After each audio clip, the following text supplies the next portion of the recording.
fa innahu nazzalahu ala qalbika biidznillah. Jibril itu hanyalah utusan yang menurunkan Al-Qur'an kepadamu atas izin dari Allah. Jadi Jibril itu bukan siapa-siapa, dia adalah utusan. Berarti kita menempatkan diri menjadi musuh Allah dan para malaikatnya dan semuanya ini. Dan ketika seperti itu, Allah juga akan menempatkan dirinya menjadi musuh bagi orang-orang yang ingkar.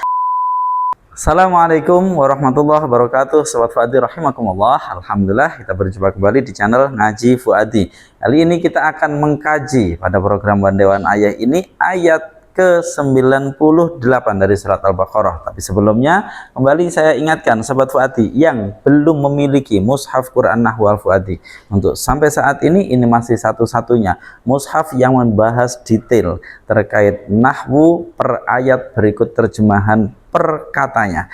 Jadi jangan lama-lama, silakan untuk cek link yang ada di deskripsi untuk pembelian mushaf Quran Nahwu Al-Fuadi, dan kita akan bersama-sama mentadaburi ayat-ayat Al-Quran. Mari kita masuk ke surat Al-Baqarah ayat ke-98. Mari ngaji Fuadi.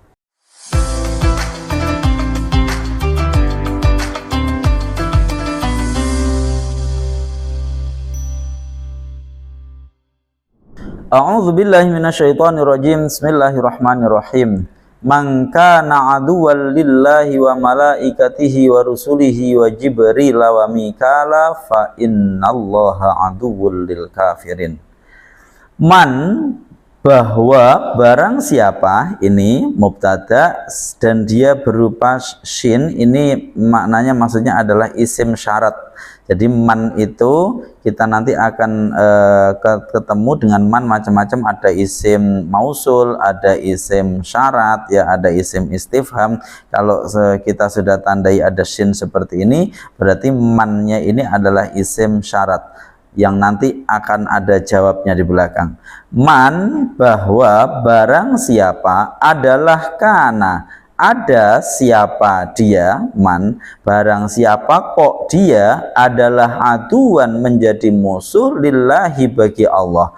Barang siapa kok dia adalah menjadi musuh bagi Allah, wa malaikatihi dan para malaikatnya Allah, wa rusulihi dan para utusan, para rasulnya Allah, wa jibrila dan Jibril, wa mikala dan Mikail, fa innallaha, maka ini jawab dari syarat tadi, maka sungguh Allah adalah aduun, musuh lil kafirina bagi orang-orang yang kafir.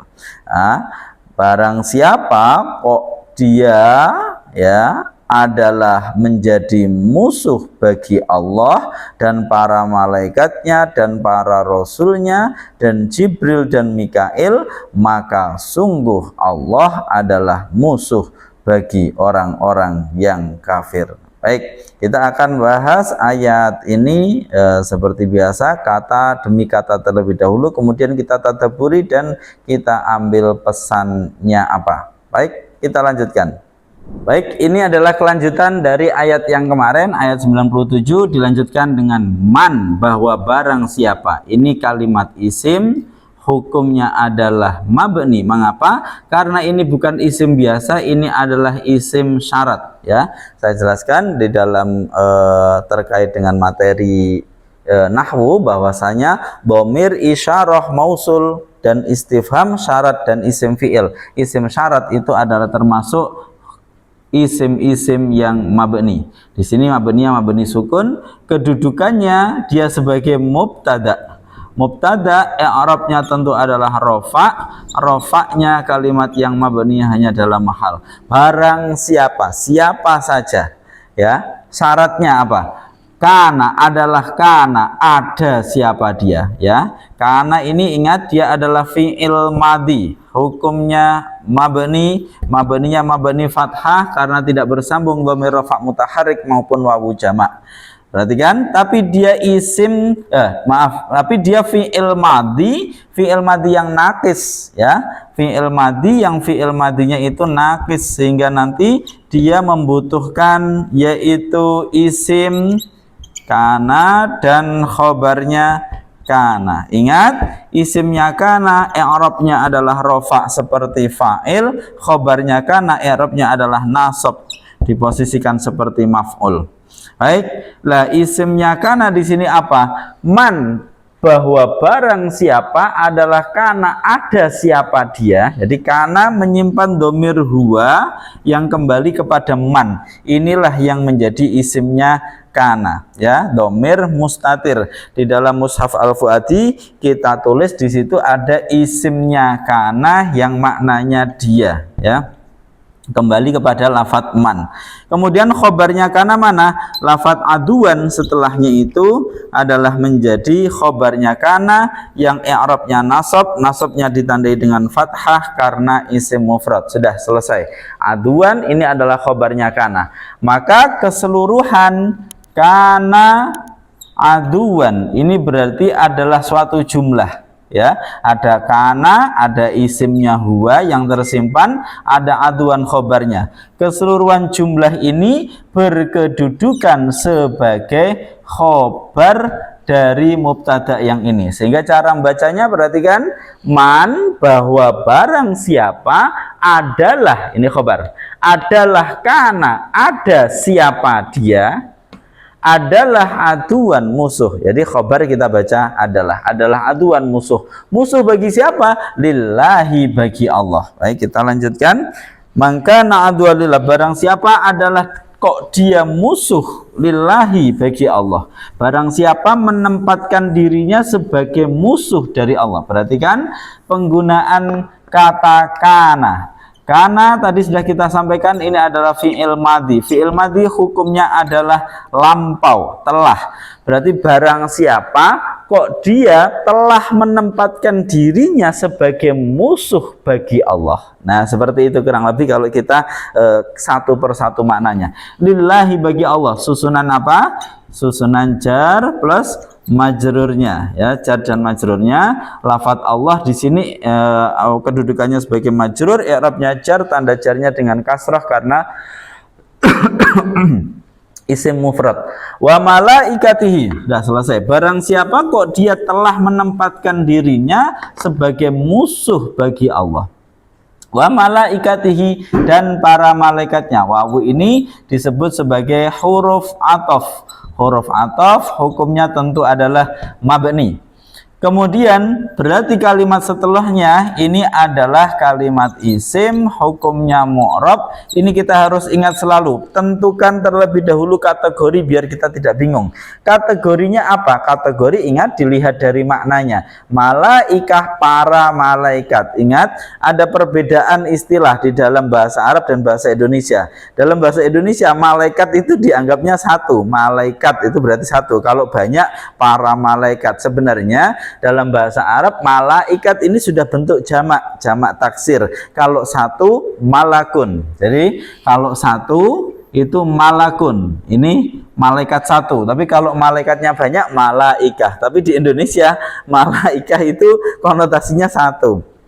Sama seperti istilah alim, ya. Alim itu orang yang pintar, orang yang sangat tahu, itu disebutnya alim, ahli ilmu. Kalau banyak disebutnya ulama. Jadi kalau di Indonesia ulama itu bisa satu orang, seorang ulama. Nah, ini perbedaan istilah, ya. Jadi hati-hati, banyak bahasa Arab yang diserap ke dalam bahasa Indonesia dengan makna yang sudah berubah. Jadi jangan disamakan. Baik. Ya, malaikatihi ini kategorinya adalah jamak taksir, para malaikat, ya. Kedudukannya, ingat ini ada huruf ataf, berarti dia menjadi maktuf. Maktuf kemana? Maktuf dihubungkan kepada lafadz Allah. Barang siapa kok menempatkan dirinya sebagai musuh bagi Allah, wa malaikati, dan musuh bagi para malaikatnya. Maktuf mengikuti maktuf alaihnya. Maktuf alaihnya lafadz Allah di sini adalah majrur, berarti di sini i'rabnya ikutan jar. Jarnya jamak taksir ditandai dengan kasrah. Wa malaikati Hi ini adalah domir, hukumnya tentu adalah mabni. Mabninya di sini mabni kasroh, kedudukannya ingat yang disandari para malaikatnya. Nya ini isim domir yang berkedudukan sebagai mudhof ilaih, kalimat yang disandari. I'rabnya jar, jarnya kalimat yang mabni hanya dalam mahal. Ingat, jangan keliru, jangan nanti mengatakan, oh ini jarnya dengan kasrah. Tidak, ini kasrahnya ya kebetulan karena huruf sebelumnya kasrah maka dia ikutan kasrah. Tapi dia sebenarnya i'rabnya hanya dalam mahal karena dhamir itu hukumnya mabni. Wa kutubihi sama, ya, wa kutubihi sama. Ini kutub itu adalah bentuk jamak taksir dari kitabun. Jadi kitabun, kitab. Kalau kitabnya banyak, kutubun, wa kutubihi. Hi-nya sama seperti ini, adalah isim domir yang hukumnya mabni, kedudukannya menjadi mudhof ilaih.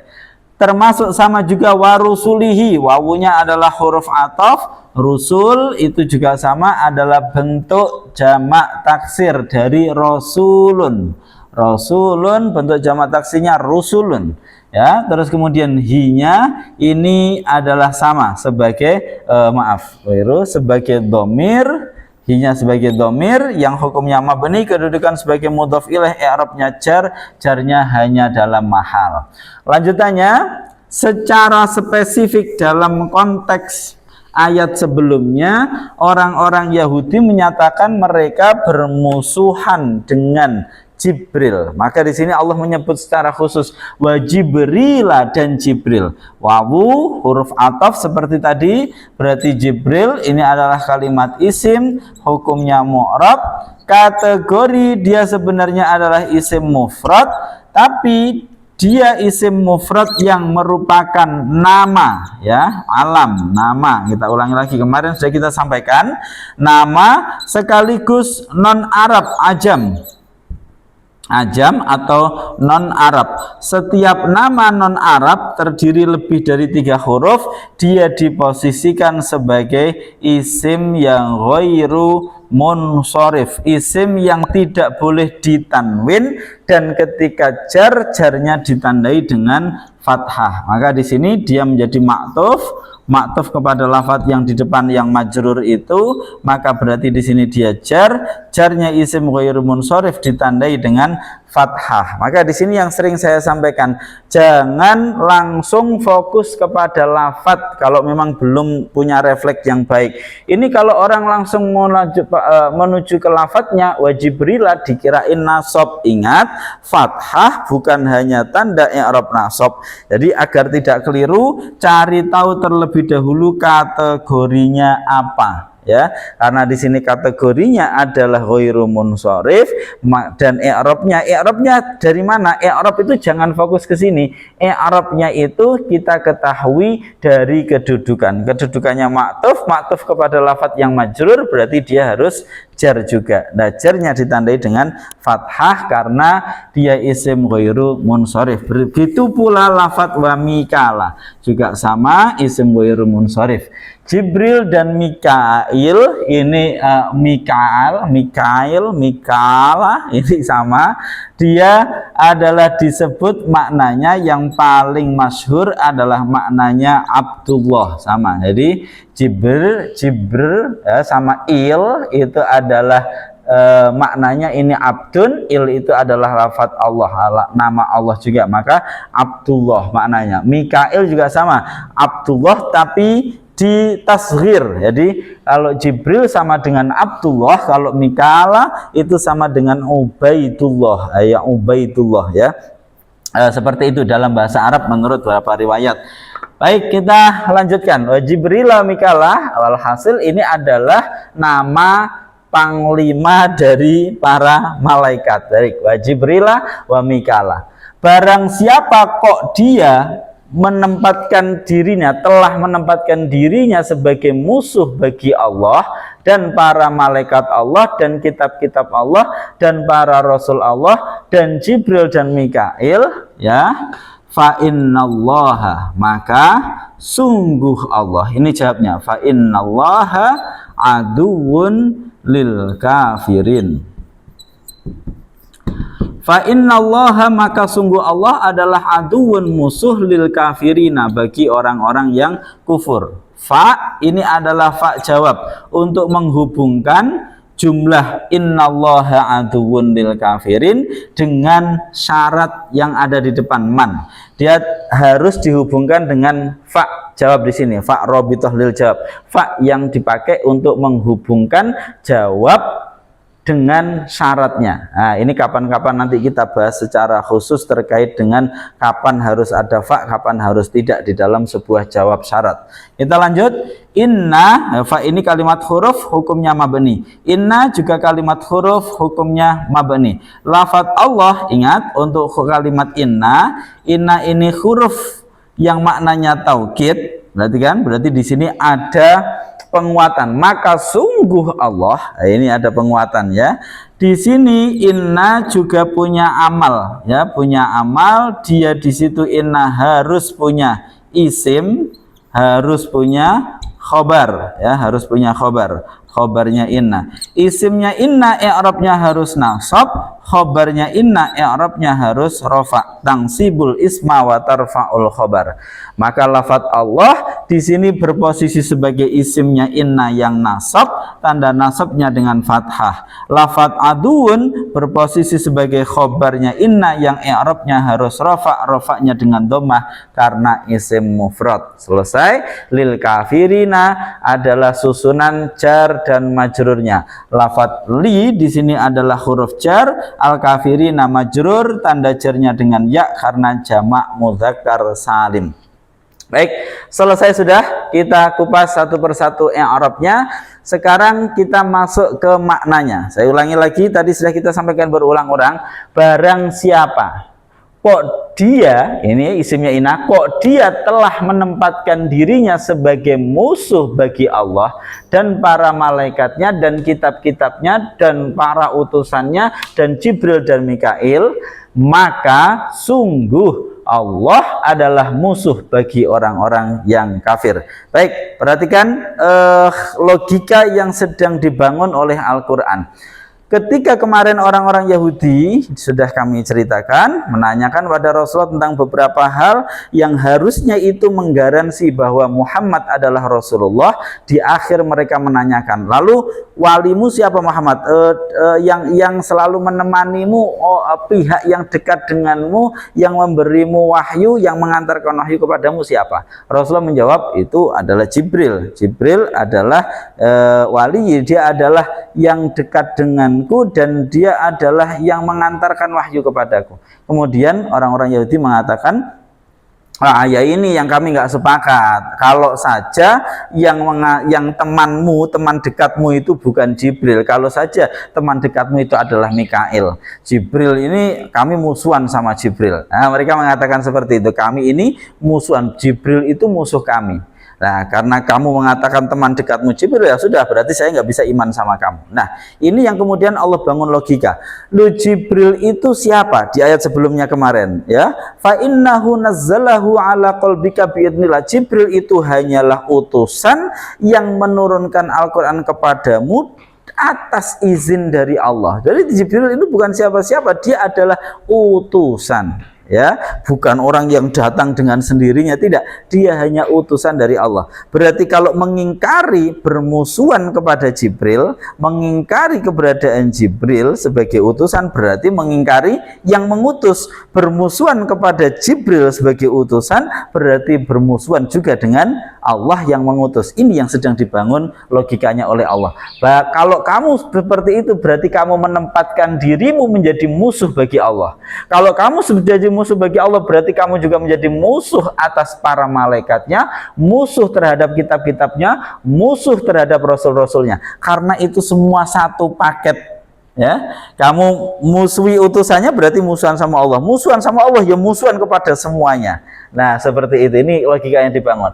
Termasuk kamu musuhan secara khusus kepada Jibril dan Mikail, maka perhatikan, sungguh Allah itu adalah musuh bagi orang-orang yang kafir. Baik, di sini ada seakan-akan pengulangan, tapi sebenarnya ini adalah jawaban. Kalau kalian bermusuhan kepada Allah, maka Allah itu adalah musuh bagi orang-orang yang ingkar. Di sini lalu bisa kita lihat bagaimana sejarah terhadap orang-orang yang ingkar. Ya, bahwasanya akibat yang baik hanya bagi orang-orang yang bertakwa, wal akibatul lil muttaqin.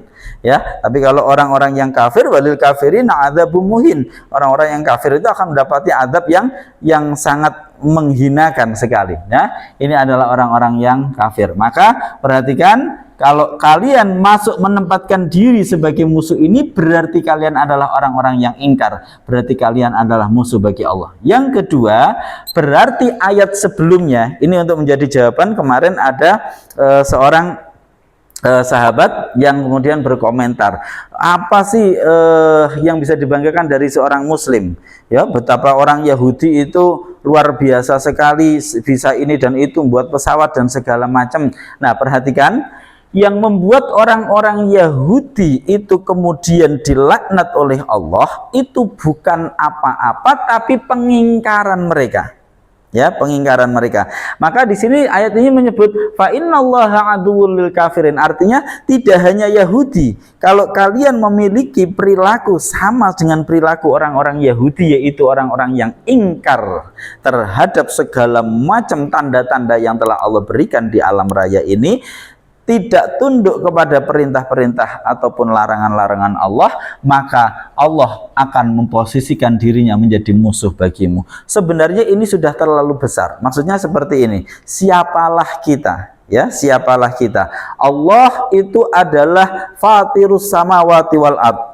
Loh, kita di hadapan bumi ini saja sudah bukan siapa-siapa. Maka ketika Allah mengatakan Allah musuh bagi orang-orang yang kafir, sebenarnya itu sudah terlalu besar. Maksudnya begini, Allah itu sebenarnya tidak level untuk musuhan sama manusia. Wong manusia itu adalah hambanya. Maka sebenarnya yang keterlaluan, yang kurang ajar itu kok ada manusia ciptaan terus kemudian berani menempatkan diri menjadi musuh bagi Allah. Lah, siapalah kita? Nah, gitu kira-kira. Ini adalah fokus yang menurut saya bisa kita pahami dari ayat ini. Jadi ketika kita menempatkan diri menjadi orang-orang yang kafir, sebagaimana perilaku sikap yang telah dilakukan oleh orang-orang Yahudi, maka berarti kita menempatkan diri menjadi musuh Allah dan para malaikatnya dan semuanya ini. Dan ketika seperti itu, Allah juga akan menempatkan dirinya menjadi musuh bagi orang-orang yang ingkar. Na'udzubillah, semoga kita diselamatkan untuk tidak memiliki sikap-sikap seperti itu. Dan yang paling penting di dalam kehidupan ini adalah apakah kita beriman ataukah tidak. Jika kita kafir, berarti kita tidak beriman.